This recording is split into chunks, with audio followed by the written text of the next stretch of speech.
salaamaaleykum mbokki xarit ñu si suñu émission confrontation ci actuthies.com tey jii ñu koy amal rek ak ñaari responsable fii ci biir Actuthies ki ma féete ndeyjoor di Aziz Diakhaté nekk coordonnateur des jeunes bu parti Rewmi ci commune bu Thiès Est ki ma féete càmmoñ di Amadou Thiam ñu gën ko xam ci médiateur mu nekk ci li nga xam ne rek moom mooy CRD di congrès républicain et pour la démocratie ñu nekkoon nag ñi nga xam ne ñëpp xamoon nañu seen taxawaay fii ci wàllu politique toujours ci parti bu démocratique sénégalais ginnaaw rek bi ñu tasee sëy bi ñoom ñu demal seen bopp mu nekk nag entité boo xam ne gis nañ ni fës na ci lu bëree bëri ci biir dëkk bi. alors dañuy bàyyi d'abord ki nga xam ne rek moom mooy Abdoul Aziz Diakhaté wala Aziz Diakhaté bu parti Rewmi nuyoo ak mbokki xarit ñi seetaan ci confrontation. salaamaaleykum wa rahmatullah. maa ngi nuyu di ziar mbokki internet yi nga xam ne ñuy seetaan ci confrontation di nuyu di ziar Kaaw un ami un frère vraiment di nit ku baax mais aussi di nuyu di ziar sama frère Thiam nit ku baax ku ma jox cër mais aussi ku ma estimé di vraiment nit koo xam ni luy nañ ay liens yu bare ngir modestem ak baaxam di ñaan yàlla aussi li ñuy waxtaane yàlla na doon njëriñ pour Sénégal yi merci beaucoup. jërëjëf Thiam médiateur. merci beaucoup Kaw Omar ñu ngi lay ziar di la ndokkale ñaan yàlla entreprise bi yàlla gën ko taxawal. di nuyu sa partenaire technicien yi. di nuyu également mon ami et frère Abdou Aziz Diakhaté sama sëriñ vraiment c'est un responsable très dynamique et très modeste et qui contribue beaucoup ci vraiment développement dëkk bi ñu bokk ci daje ci ay émissions yu bëree bëri. di ñaan wax dëgg yàlla ñëpp ñi nga xam ne ñu ngi suivre à travers cette émission confrontation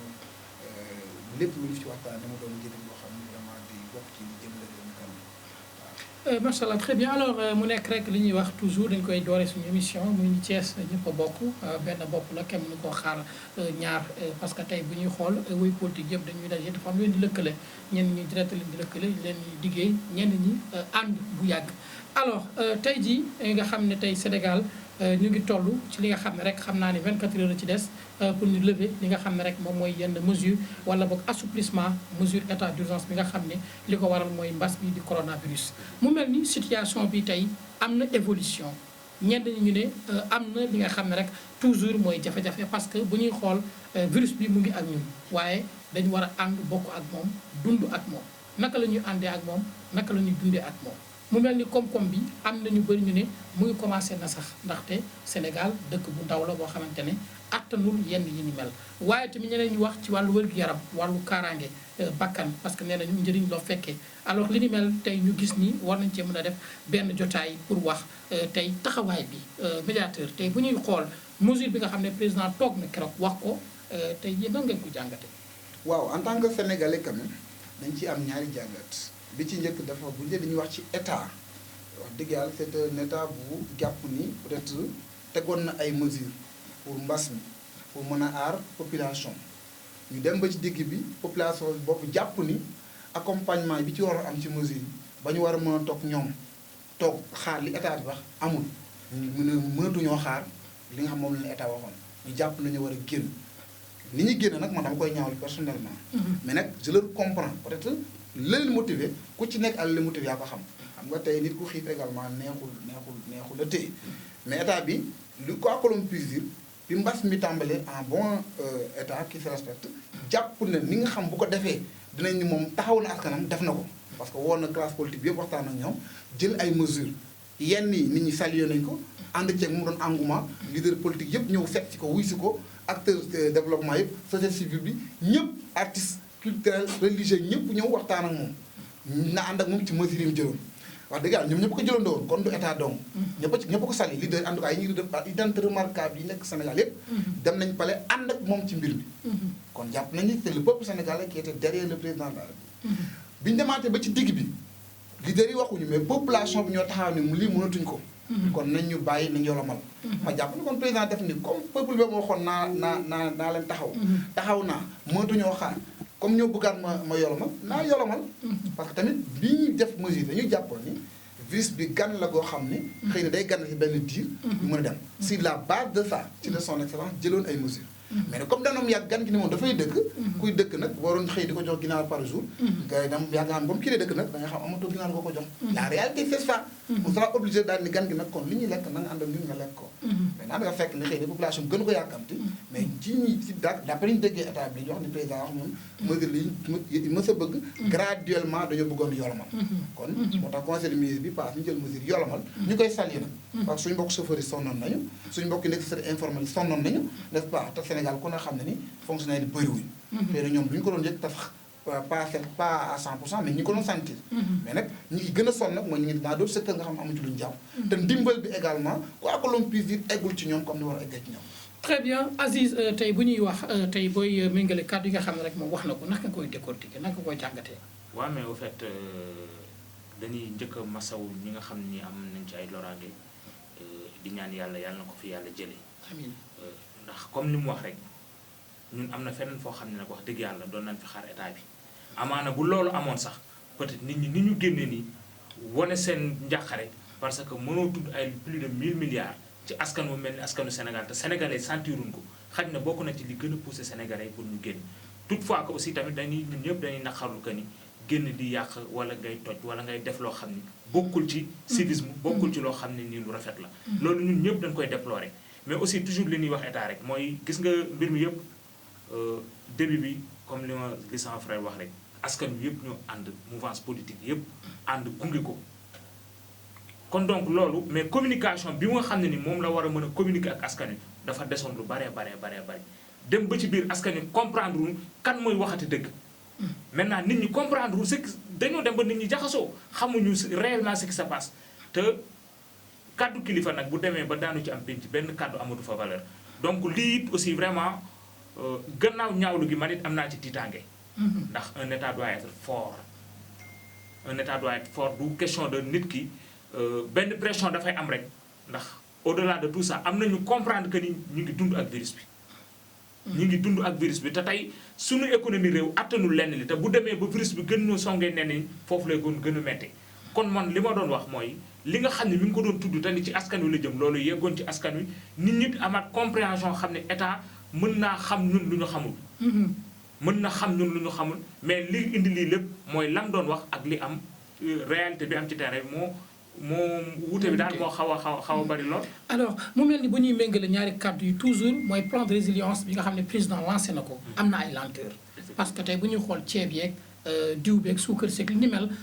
donte ni sax lancé nañ ko au niveau national ba sax yenn régions yi defe naa commencé nañ mel na ni ñaari weer ñetti weer borom kër gu toog la nga daan def nga takkal ko bëri na ay jafe-jafe yu dukkee ci wàllu ceeb bi ak ki ni mel ak organisation boobu Thiam la nga ci àddu. waaw foofu nag très franchement kaw bu ñu waxante dëgg échec la bon man échec laa ko tuddee parce que xam nga ñu tuddee échec mooy nga am programme nga am objectif nga def planning ministre Mansour Faye dafa taxaw ni dans 3 semaines xaw ma lépp dina yemb et que tey on est à plus de 2 mois kon échec la c'est-à-dire kon porte pas de gants loolu mooy la réalité des faits dañoo mettre les charrues avant les bœufs ce qu'il fallait faire mooy bu nga xam def nga plan de résilience nga voté le benn budget de 1000 milliards da ngay jëf appel d'offre bul wax agum dal léegi nga lijjanti xaay ba lijjanti ñu la jox ceeb diwlin suukar pat lépp lu ci war ba nga téye ko doog nag def sa plan de dispatching mais loolu téyegul def sa plan de dispatching évidemment moo tax ñu ne la ceeb bi disponible na mais suukar si des na wala pat bi des na wala nangam des na loolu manque de coordination et de planification la donc échec la quoi que l'on puisse dire man à la place de Mansour ce que j'allais faire du ma wax dara du ma wax dara alors damay woo si acteurs yi ma ko seqal bañ jox ma ceeb ma téye ñu jox ma diwlin ma téye ñu jox ma lépp lu ci war a jëm ma téye ba pare donc nga xam ne comme convoyage moo ci def convoyage moo joxee délai mën naa ko respecté parce que su ba ne fekk Kédougou tant de kilomètres mën naa ko def tant de jours ma xam ni kon ñoom dañ ko jot ma defee ci la base de ces données là dinaa mën a xam réellement kañ la ñëpp di jot seen dund ñëpp bay jotandoo mais ils ont mis les charrues avant les bœufs il faut tamit ñu def bàyyi communication politique en temps de guerre comme on dit parce que nous sommes en guerre. Nous sommes en guerre, il ne fallait pas tenir un discours politique. Et que la réalité est qu'ils ont tenu un discours politique. Malheureusement, bon, ça a tombé dans... Alors, très bien, mais bu ñuy wax parce que émeutes yi ñu ngi gis ni les tensions xam nga dañu jékki-jékki rek gis ni Touba jël na Médina Fall Thiès Pire am na sax ay jafe-jafe yu ay magistrats am ci li mel mooy li ñuy wax sànq d'accord ci fippu waaye nag bañ a yàq. parce que yàq bi dafa mel ni Sénégal bi dem na ba toll foo xamante ne mënatul toog biir këram di xool njabootam wala di xool li nga xam ne rek moom mooy dund bi muy dund ci jamono ji nga xam ne jamono wu mbas la. xam nga kaw gis nga ku nekkul borom kër rek mënoo woon a comprendre parfois ci yenn situation yi kilifa gi nga xam ne daan xëy yor otoom am daw lu mu jëli ñëw indi jox njabootam war a toog 2 ba 3 weer yoo xam ni njabootam dañuy xëy war a ndékki amul lu mu leen jox donc ñun dañuy nekk seen côté comprendre leen bu baax tout bu nu dañuy déplorer yàq ak lépp luy ànd ci yàq mais dañuy comprendre dañuy wax gis nga la politique c'est la politique mais Macky dafa génn daan ni nous sommes en guerre askan wi yëpp fekk si ko ci loolu mais mënoo yor un discours de guérilla ba pare entre temps nga changé ko def discours politique ndax yi ci am yëpp ci ay marché gré à gré ak yoo xam ni amul sens ba pare li nga doon wax askan wi gisuñu ko mais yow yaa leen forcé mooy li ma la wax sànq rek ni la kàddu kilifa dafa am solo gis nga borom kër pour mu mën a yor njabootam sax parce que du question de leen di xupp wala dara mais dina am benn kàddu gu dëgg goo xam ne bu ko waxee ñoom njaboot gi dinañ xam ne ah ñun kat suñu bàyyi lii mu wax kat fii la ko teg mais tey Macky Sall dem na ba askanu Sénégal mënatu leen wax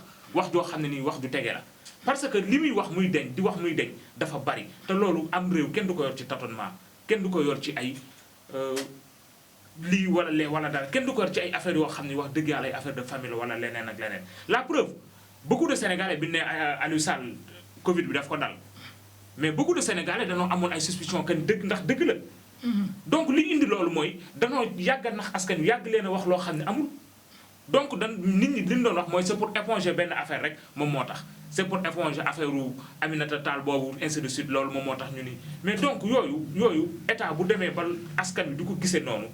ñun ñi ci nekk dañuy ragal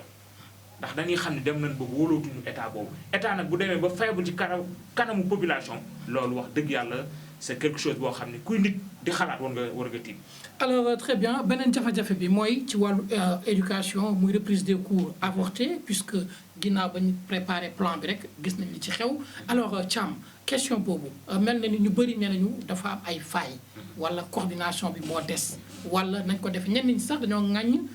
enseignants yi ne enseignants yi ay magum jëmb lañ war nañ am distanciation yeneen ñu bëri xew ci biir loolu Thiam la nga ci. waaw merci question boobu neex na ma parce que yaakaar naa ça fait même pas 3 jours def naa ci sortie ku ŋàññi enseignant da nga leen tooñ parce que enseignant fonctionnaire la rek fonctionnaire da nga ko naan defal mu def ñëwal bàyyi mu bàyyi il n'a pas le choix parce que dañu tëj maanaam garage yi dem ak dikk mootul nekk sa kilifa sommé la ne la demal parce que da ngay ubbi le 2 nga am problème de temps te mënoo déplacer amoo benn moyen bu dul état moo la mën a convoyer kon solo nañu ñëwal boo ñëwee il est vrai au début jëloon na distanciation def na ñu naan def na lépp mais mujj gi dafa dem ba désordre bi autorités yi yëkkoon foofu ñoo ko njëkk kere léegi ku ci nekk da nga doon gis ni man du ma demul damay am problème rejoindre sama poste peur boobu xëy na mën la habité woon te yàlla mayut ñëpp nag peut-être audace wala fit boo day ni condition bu la ko man personnellement boo ma tegoon ci condition enseignant la fa nga ko tegal du ma dem wax naa ko enseignant yi ma ko seex dama leen bu leen dem mais nag du ñëpp ñoo mën loolu. faut que nekk un responsable un sénégalais xam say droit dëgg taxaw ni du ma ko respecté. voilà très bien. voilà donc foofu mënoon nañu ko def taxaw foofu ni duñu dem. maintenant foofu état mu échoué enseignant bi échoué parce que enseignant bu defoo leen mën na ko ci fekk. parce que dem rek la mën def. à ses risques et périls moo tax son excellence sax mu leen di remercier dafa rendre leen hommage parce que xam na ni ils ont répondu à l'appel. parce que nag docteurs yi gënuñu brave. kon bu ñu affronté ñun dañuy affronté. soldats yi nekk ci guddi yi ci mbedd yi chaque jour gënuñu brave su état wooy da ngay dem. c'est à l'appel du peuple donc da ngay dem forcément. li ma ci bëggoon wax rek mooy gis nga Kaaw année scolaire bi dinañ ko sauver incha allah man def naa ci ay recommandations. mais ci année scolaire bi. def naa recommandation ne état xëy na président dina ko lire. nañu ko yóbbu ba mois de septembre. bu ñu ko ubbee début septembre jàng septembre. octobre novembre ñu def examen ak évaluation yi ci jëm yëpp. xale yi passé ñu def examen. ñu continuer année ba ci topp nag. ñu commencé ko décembre. yaa ngi dégg kon sauvé nañu année bi ci octobre ci septembre octobre novembre. léegi année scolaire suivante ba. mooy 2020 2021 ñu commencé ko décembre. daal di wàññi feet yi. n'est-ce pas. revoir le programme. enseignants yi li leen di jotale ak jàngalekat yëpp xam nañ ko. plateforme ñu épurer lépp. nga xam benn tolof dootul amati. defar emploi temps bi revoir le quantum horaire bu ñu ko defee dinañ sauver année bii dinañ sauver année bële. très bien kooku daañu ciy ñëwaat Aziz. tey ñu gis ay magum jëm ñu ne enseignants yi ay magum jëmm lañ ay kilifa lañ ñu daal di leen jox ordre parce que dañu war a dem regagner seen poste avant le 2 dañu war a jàngale état teg na benn disposition ñu bëri ŋàññi nañ enseignants yi mbaa en même temps ŋàññi état parce que nee ñu état daf ko def un état policier dafa xëy rek na leen tey da ngeen di regagner seen i postes. Des milliers d'enseignants 97 000 au total pour tout le territoire national alors lu ñu mel Aziz la nga ci àddu. waaw mais xam nga loolu mooy cuune état cuune dëgg la parce que li koy firndeel mooy loolu soo ko tegee ba pare dafa war a am ay mesures d'accompagnement yu ñu war a mën a àndal ne serait-ce que sax ñoom fa ñuy daje nga yóbbu fa sax ay sécurité bu doy boo xam ni parce que ñëpp bokkuñu yem xel yëpp bokkuñu yem ñooñu bu boobaa dina am yenn distance ak yenn mesure d'accompagnement yoo xam dina ci dem beneen bi topp mooy sànq maa ngi la ko wax ñun ñëpp état moo ñu ëpp information. donc kon fi tolluwaayu virus bi nekk ñoom xamoon nañ loolu mais pourquoi donc nga bëgg a précipiter ay nit ci benn affaire gis nga ci benn affaire boo xam ne leer na la yow li ngay précipiter parce que man quand j'entends le ministre moom la nuit vers 20h mu génn wax confirmer que ni demee nit ñi dinañ jàngale ji mais vers 0h après RTS génnewaat beneen communiqué ñu wax ni c'est reporté à une date ultérieure mais da ngay dem ba cacophonie boobu doo xam ñun ndax ci état la nekk wala lan la ndax anarchie boobu warul mën a am ci état bu organisé. toutefois que aussi tamit même boo xoolee Macky bi mu demandé loolu même les collectivités locales ku nekk fa nga nekk yaa ngi def la nga mën donte seen doole bariwul pour jàppale leen. mais effectivement kooku xam naa daañu ci ñëw sax ci benn question par rapport ak reprise bi parce que gisoon nañu ko. même ci biir loolu nag kon ci biir loolu moom li ko waroon mooy mu jàmbar li muy def ba pare. doora parce que enseignants yi nag wax dëgg yàlla ay kilifa lañ ay hommes de valeur lañ te tey fii mu toog bu jànguloon du fa jaar. moom je may rejoindre tuuti rek mon frère ci li mu wax di ko xamal ni ko joxe na idée bu pertinente mais cette idée si pertinente bi mu joxe. ñun tel que ni ñu xamee Macky Sall du doon lii am parce que li koy booleeg jàngalekat yi moom pour moom xupp leen moom mooy wala ku ci demul ma dàq la moom mooy affaire bi te jàngalekat yi nag ils sont organisés am loo xam ne ni yow état yaa ko seqoon ak ñoom. te tey ñu ngi jàkkaarloog benn mbir muy barrière bi nga xam ne moo jiitu mooy année invalide muy année blanche beneen mbir bi ci topp mooy état mu ngi regroupé maanaam le nécessaire pour sauver année bi mu mel ni tey les experts wala les acteurs de l'école tey sont appelés à un concours c'est-à-dire ku nekk war nga indi sa xam-xam pour ñu xool année invalide wala dañuy sauver année bi ci ay solutions techniques yoo xam ne dañ ko war a indi ci benn plateforme Thiam wax na ko d'après sortie boobu Thiam xam naa loolu il faut ñu développer ci parce que syndicalistes yi aussi donte na ci guerre lañ ne syndicat seen parole doy des na parce que bu guerre xasee ba am ñëpp dañuy toog parce que il ne faut pas oublier qu'il y a la loi habilitante. Cette loi habilitante mooy permettre le président muy jël lépp li nga xam ne aju na ci doxalinu réew bi fii ñu toll muy mbas bi. alors tey yan solution yéen ngeen xalaat ne bu ñu ko defee jàngalekat yi daañu mucc at mi mucc ndongo yi mucc. xam nga mon frère nit boo gisee dëgg maanaam li wow. kong rek moom moo ci jekk. effectivement tey ñun ñëpp ñuy xalaat idée bu rafet bii la frère joxe. mënuñu gis idée bu gën a pertinent idée boobu mais liñ ciy ragal rek mooy kan mooy Macky Sall est-ce que hic bi ci nekk mooy li nga xam ne ni war na koo séq ak enseignants yi pare na moom pour éponger loolu lépp c'est ça le problème. c'est-à-dire plateforme de revendication yi nga xam ne amoon na. parce que ba léegi ñu ngi fi donte ni mbas mi mu ngi fi. parce que revendiqué woon nañ ci lu bëri seen indemnité seen yeneen ak yeneen tey mu mel ni plan boobu Thiam ni nga ko waxee médiateur mooy tey ñu reprendre at daal di xool nu ñuy jëlee. def un réaménagement du quantum horaire. tout à fait alors xam nga loolu c'est très facile et je pense que son excellence bu fekkee dégg na ko ñu ko war a jottali ko dina ko def parce que il y va de son intérêt gis nga l'année blanche ku ko xamoon doo ko sax tudd doo ko sax xalaat. parce que loolu mi ngi mel ni nga jël économie wu réew benn at. nga lakk ko. maanaam nga jël budget bi réew benn at. nga jël yëpp lakk ko. boobu sax moo gën a garaaw année blanche c'est des milliers de conséquences. ci xale bi. ci état bi ci réew mi ci bépp fànn alors moo tax son excellence bu yëgee idées yi nga xam développé nañu ko te yàgg nañu ko développé en tout cas man ñi ma xam ñëpp lancé naa leen ko.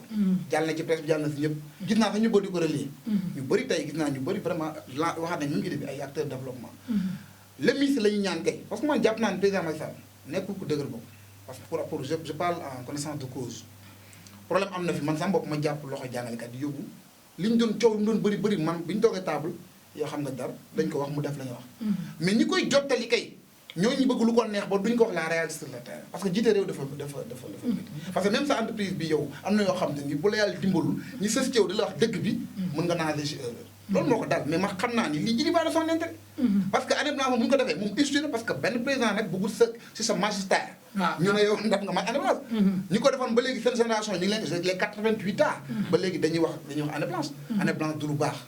buñ ko sax xalaat surtout que ma fàttali année bi xaajoon bu dee ñett ñaare jeexoon mu def benn pàcc bi benn pàcc boobu commencé woon nañ ci et que tamit ma dolli la daanañ grève ay jours yu ëpp li ñu toog ci mbas mi ba pare sauver année bi donc c'est très possible li ñu ñaan kay mooy le ministre Talla que na yóbbu information jox ko président te bañ a jaay ngóoram bañ a def di forcing li leen dal ci ceeb moo def njàngale li ñuy wax naan suñu mbokku jàngalkat dafa am fukk yoo xam ñoom la mbas mi daal moo tax ñu renvoyé ko du loolu de ça man wax naa ko sama sortie bi c'est pas ça la réalité la réalité est que ñoom Seydi les professeurs les médecins là dañuy gën ce qu'on appelle un protocole sanitaire protocole sanitaire bi dafa exigeant et rigoureux effectivement alors mu leer na bëri na école yoo xam du ñu répondre normes yi nekk ci protocole sanitaire bi ndee ba ci guddi gi Aziz wax na ko effectivement état am na information yoo xam ñoo amuñu ko xam nañ ni suba kon école yu bëri duñu ubbi ndaxte répondre duñu protocole sanitaire surtout que le ministre dafa yéegoon au créneau ni benn école kese bu répondre critère bu leen ko ubbi kon moom on le prend au mot comme moo ko wax man en tant que directeur d'école su ma ñëwee gis école bi amul ndox du ma ubbi effectivement c'est ça la réalité et que loolu responsabilité est partagée gis nga même mairie tout le temps mais doxuñu seen dóor bu baax de dañ ci ñëw après parce que man wax naa ko parce que ñoom protocole d'accord bi dañ ni que les collectivités locales participent à l'effort de guerre effort de guerre nag ne veut pas dire que da nga ñëw di jënd masque yam ci parce que l'éducation est une compétence transférée gis nga école boo xam ne Thiès naroon ubbi heureusement benn politicien xam ni ñaaw na ci Thiès mu daw ñëw fayal ko parce que facture ndox la amoon alors ak yenn chose yoo xam mën naa la ko wax parce que je suis un acteur du système donc yooyu moo tax du question jàngalkat yi corona de déedéet corona dooma ne bi c'est-à-dire c'est le problème du protocole dooma ne bi corona bi commencé ba léegi jàngalkat musa ko bokk ci on est à 3000 nangam forcément y avait des enseignants donc loolu mënul nekk lay donc ils ont mis les charrues avant l'œuf ce qu'ils devaient faire mooy dañu waroon buñu ne dañu bëgg a ubbi ñu jiit bu ñu joxe gum date nañ convoyer tranquillement les gens ne leen pour cette telle date et telle date na enseignant yi rejoindre seen poste dañ leen mettre ay bus dans la disposition comme duñu am problème de délai duñu pressé dañuy dem doucement du am doolu bu ñu eggee ñu maye 14 jours de latence xool ndax virus bi mi ngi ci corps ni 14 leen très bien ba 14 jours yi jàll ñu ne kon dina jàll dans tel jour mooy 14e bi ñu jàpp nag délai d'ouverture fekk désinfecté nañ def nañ lépp lu école war na école bu am toilette sax ñu profité defal ko toilette yaa ngi def état mën na lépp école bu répondre les normes ñu répondre normes sanitaires puisque y a une force Covid il y a une force Covid il y a 1000 milliards bu ñu ko defee par exemple dañ ne tel jour nag daañu ubbi école bu ñu ko defoon réussir alors très bien Diakhaté ma rappelé ni moom c'est le coordinateur bu les jeunes du parti Rewmi bu commune Thiès Est moom moo jàkkaarloog CRD di médiateur Thiam alors Diakhaté ci benn wàll bi mooy ginnaaw président bu mu déclaré ni reprise des enseignements et apprentissages le 2 juin gis nañu collectivité territoriale yëpp yi ci gën a bëri bokk daal di fës ci kanamu médias yi mais tamit ñëw ci li nga xam ne muy compétence transférée surtout école yi nga xam ne mooy élémentaire ak moyen et secondaire ñu gis bëri na ay collectivités yoo xam ne yëngu nañ fii ci biir Thiès pour accompagner l'effort de guerre, à commencer d'abord par l'institution du conseil départemental qui a mobilisé une enveloppe, si je ne me trompe pas, de 25 millions. Nous avons les communes comme commune de Thiès Nord ont dégagé une enveloppe de 5 millions. Nous avons continué, nous avons dit que taxawaay boobu yéen nan ngeen koy jàngatee en tant que woy politique d'abord. Non mais en tant que woy politique taxawaay boobu moom moo war ci moo leen war ndax dafa am compétence centralisée ak compétence décentralisée. donc kon bu nekkee ci temps de guerre ku nekk war nga cee def li nga xam ne nii moom nga mën kon donc loolu li ñu ko jàppe mooy ñoom lu ñu ci def rek doyul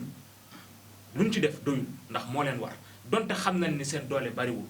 mais ay la yowén ñu ngi ciy def la ñu man ngir xam ne population bi ñun ñëpp ñoo ko bokk xam ne lépp lu am fii li war état central moom moo war état décentralisé parce que les communes c'est des démembrements de l'État waaw très bien ce sont des démembrements de l'État donc kon ñoom li leen war moom mooy ñu accompagner seen population ci seen domaine de compétence yaakaar naa ni comme ni nga ko limee léegi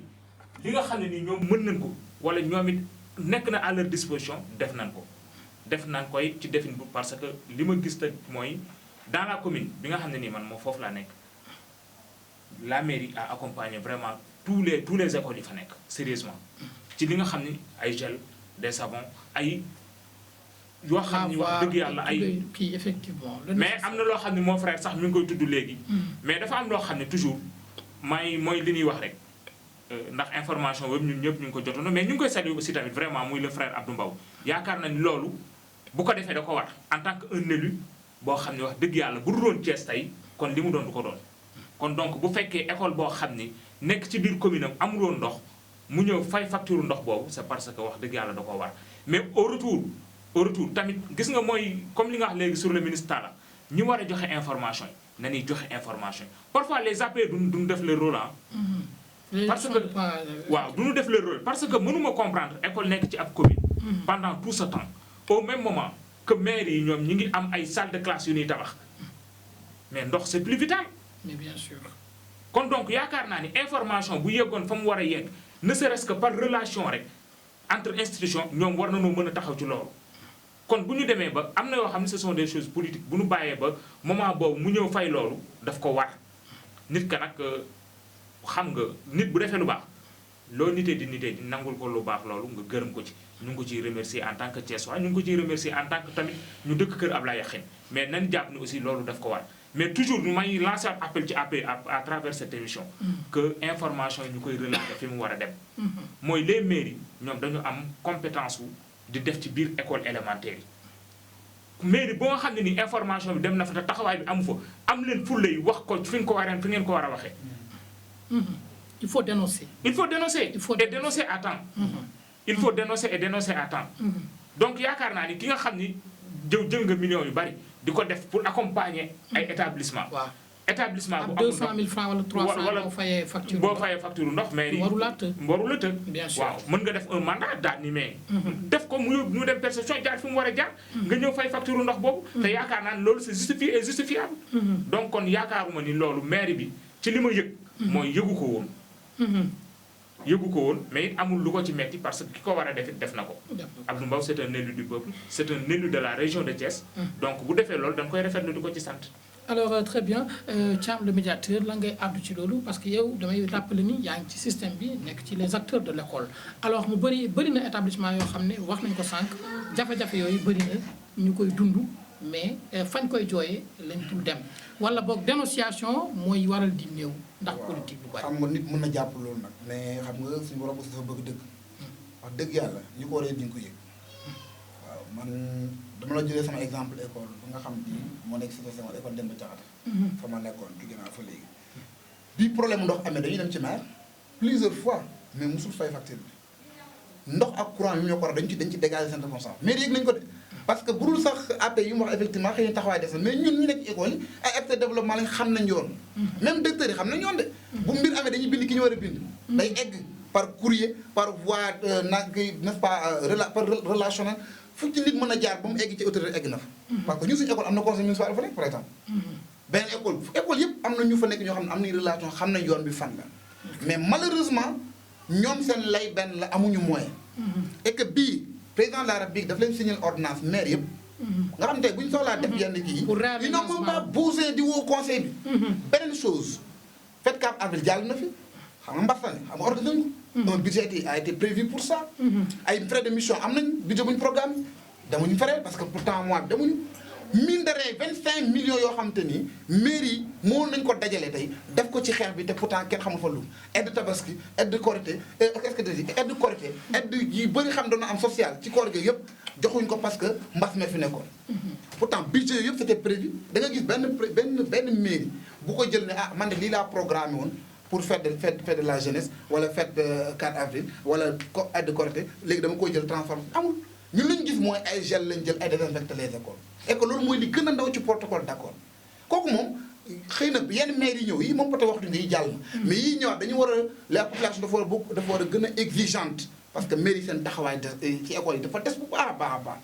am nañu góorgóorlu defar ay salle de classe mais c'est pas suffisant par rapport ak budget bi ñu yor par rapport ak li ñu xaar ci ñoom jàmbaar lañ ñi ngi def mais dafa dañu war a gën a góorgóorlu ci école parce que école boo ci defee def nga ci sa population. très bien amul kenn kuy yeew te doomam newul ci école. très bien jot nañ fi benn communiqué bu jóge ci commune bu Kër Moussa. ni ginnaaw indemnité yeeg déplacement yeeg maire bi dematul defatuñu amatul activité yu bari. mobilisé nañ 44 millions. daal di koy delloo ci askan bi. muy 70 tonnes de riz 5000 et quelques def naa litres d'huile def naa communiqué boobu jàlloon na loolu nekk na mbir yoo xam ne yu am solo mais également. su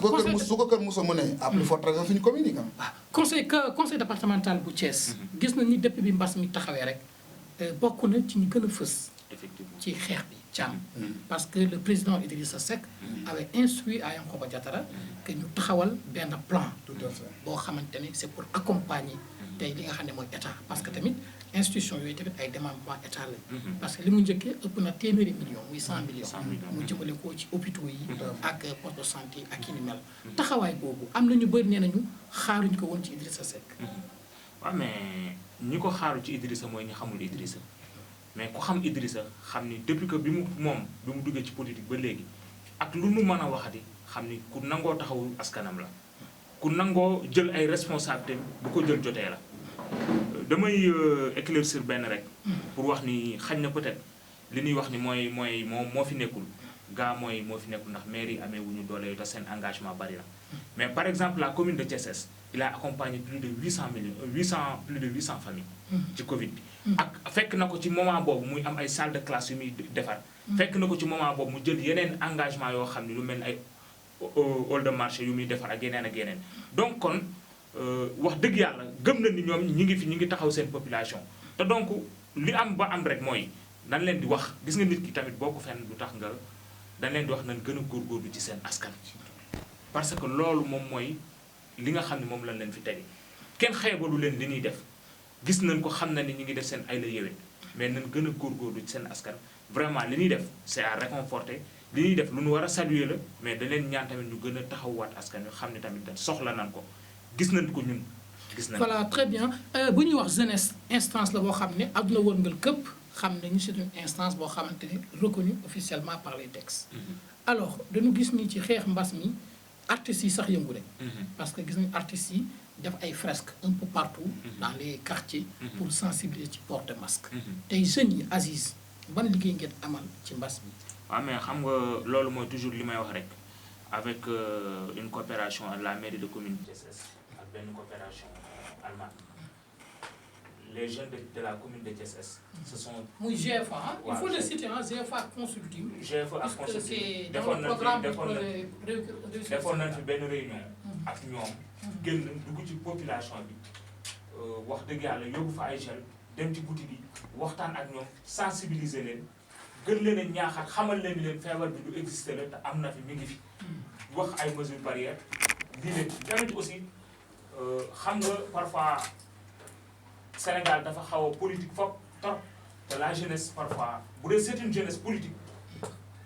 yenn mooy nekku fi pour def lenn yi donc ci li ñu mën a def rek mooy li nga xam ne nii les communes wala yenn taxawaay nit ñi ngi koy def ñu ñëw accompagner leen te parfois d'habitude les leaders politiques dañuy bëgg di def loo xam ni te lii laajul loolu ñun amuñu taxawaay boobu ñun li ñu am te gëm ko mooy accompagner suñu population xamal leen ni leen lii am na fi la ñu am ñu bokk ko ak ñoom séddoo ko ak ñoom maanaam mooy wax leen ni leen lii moo fi nekk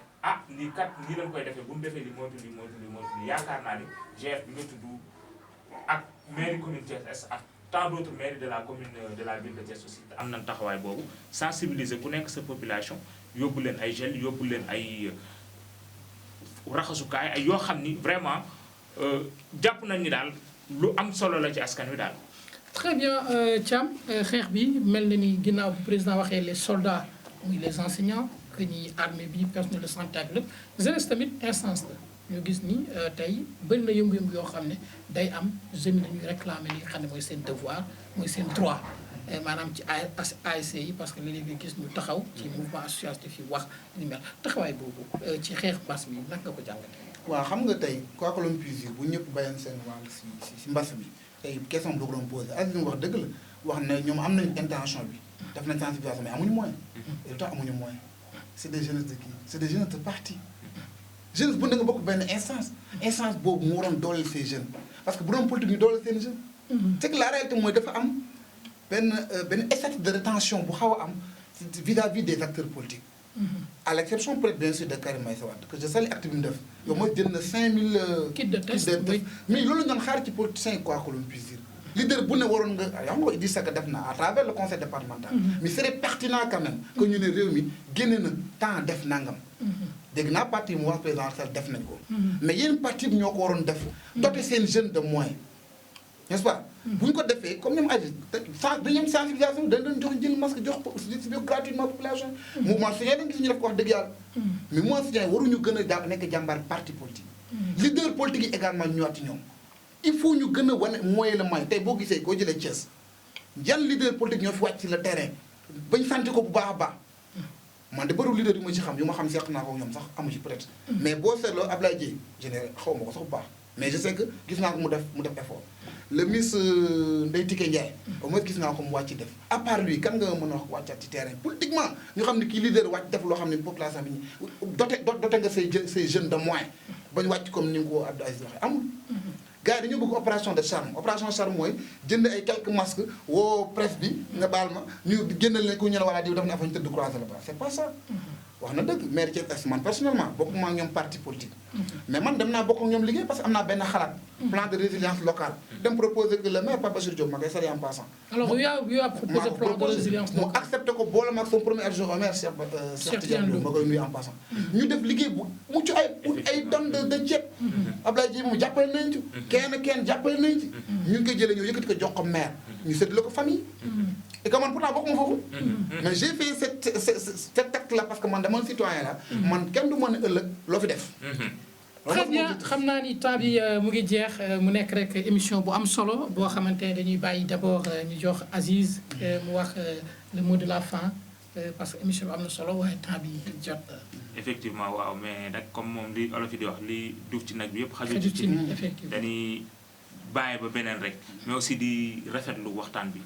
di saluer courage ak pertinence su sama frère sama xarit mais aussi ak dëggoom ni mu waxee non mooy ni mu mel donc nit ki moom toujours seedeel que li nga xam rek te yàlla rek tax mu doon nit ku baax di nit ku simple maa koy ñaanal aussi moo xam li mu bëgg ci avenir am yàlla na ko yàlla mottal mais fi may tëjee rek di wax ni Macky dañ ko dénk te ñu ko dénk ay nawleem lan nay waxante ak ñoom dëgg di dund ak ñoom dëgg ngir moytu lenn li ëllëg nay waxante ak ñoom dëgg di dund ak ñoom dëgg donte xam nañ ni il veut mais il peut peu. il veut mais il peut peu. donte xam na ni il veut mais il peut peu. mais au-delà de tout ça. na waxante ak askan wi dëgg. askan wi bu ñu dee dëgg rek mën nañ ko comprendre ci lu bari pour revenir ak juste rek ci un peu mooy enseignants yi. ay jàngalekat la pour sauver année scolaire li mu séq ak ñoom bu leen woowee waxtaan ak ñoom ci dëgg. te fas yéene la muy wax ak ñoom mu nar koo respecté yaakaar naa ni dina ko comprendre ndax ñoom bi crise bi jotee ñoom it ànd nañ ci donc di rafetluwaat waxtaan bi rek vraiment di la remercier yow tamit aussi di ñaanal waa Actu Thiès yëpp yàlla na fi yàlla def jàmm di vraiment di remercier ñi nga àndal aussi tamit ci liggéey bi di ko rafetlu bu baax merci beaucoup. très bien ñu jox le médiateur Modou Thiam bu CRD moom it mu def le mot de la fin par rapport à cette émission. waaw xanaa nuyu la bu baax remercier sa technicien yi et vraiment féliciter encore suma co-débatteur Abdou Aziz mais effectivement li mu wax ci man on s'est connu à travers la presse mu def intervention yi pertinente quand même moo tax sax bi mu waxee moom la ma sawar ci ñëw parce que je sais qu'il est très positif et que li muy wax lu jëmee réew mi kanam lay doon daa ko tooñ tuuti nag parce que mi ngi naan président Macky il veut mais il peut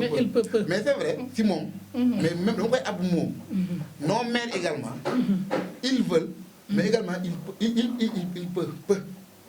ils peuvent peu c'est-à-dire que ñoom très franchement il dañuy ñaan bu ëllëgee mu xoolal ñu maire yoo xam ni mën nañu quoi. très bien loolu mooy suñu problème foofu laa koy tooñee tuuti quoi. merci beaucoup donc émission bi am na solo neex na bëri na ay information yoo xam ne yu kii la vraiment xam naa ni dañ amat beneen émission boo xamante ne confrontation lay doon daañu ci gën a yaatal parce que am na ay efforts yoo xam ne bëri na sax ay plateformes yu gars yi créé yoo xam ne xam naa daañu ci ñëwaat surtout avec les femmes parce que wax nañ jeunes yi tey mais la prochaine fois plateau bi nga xam ne dañ ko amal mooy wax un peu avec les femmes ñoom ban taxawaay lañ am ci Covid 19 surtout fii ci biir Thiès di leen jox dig daje rek ci beneen numéro incha allah.